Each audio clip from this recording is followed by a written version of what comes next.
ৰাইজ আজি মই আমাৰ সাপ্তাহিক বজাৰলৈ গৈছিলোঁ আৰু কি বজাৰ আনিলোঁ আজি আপোনালোকক দেখুৱাম বুলি এই ভিডিঅ'টো মই আৰম্ভ কৰিছোঁ। এয়া চাওক, পোনপ্ৰথমে মই ধনিয়া লৈ আনিছোঁ 5 টকাৰ। এয়া হ'ল পাতা, বজাৰৰ পাতা আনিছোঁ গাইছ 20 টকা। এই আদা আনিলোঁ 20 টকা। এই মুড়িৰ লাড়ু এইটো ফেভৰিট হয় গাইছ মোৰ, এইটো হ'ল 20 টকা। ইয়াতে আছে মছলা, জিৰা আৰু লং ইলাইচি মিলাই 30 টকা। আলু আনিলোঁ আপোনাৰ 3 কিলো 50 টকা গাইছ। ইয়াতে আছে মাহৰ দাইল এপোৱা আনিছোঁ 30 টকা। ইয়াতে আছে এই যে খাৰ দাইলটো কি নাম আছিল,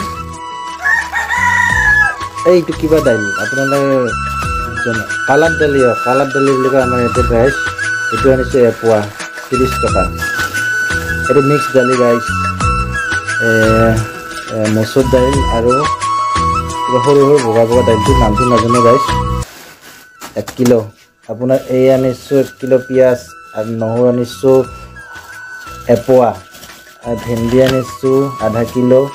ইপিনে চাওক গাইছ, বজাৰ আজি। জলকীয়া আনিছোঁ এপোৱা, পটল আনিছোঁ এপোৱা, ইপিনে তিয়ঁহ, ইপিনে কোমোৰা, ইপিনে কি বুলি কয় ওলকবি, এইটো হ'ল স্কচ গাইছ আৰু এইটো হ'ল কোমোৰা। এইটো গাইছ আমাৰ ঘৰৰে হয়, আমাৰ বাৰীত এতিয়া বহুত লাগি আছে। এইটো দুদিনমান পিছতে হয় এটা বস্তু, কিন্তু অলপ ডেমেজ চিষ্টেম একো হোৱা নাই, লোকেল বস্তু। এই গাইছ আজিৰ বজাৰ এইখিনিয়ে। থেংক ইউ, ধন্যবাদ। জয় আই অসম আৰু মোৰ চেনেলটো ছাবস্ক্ৰাইব কৰি যাব।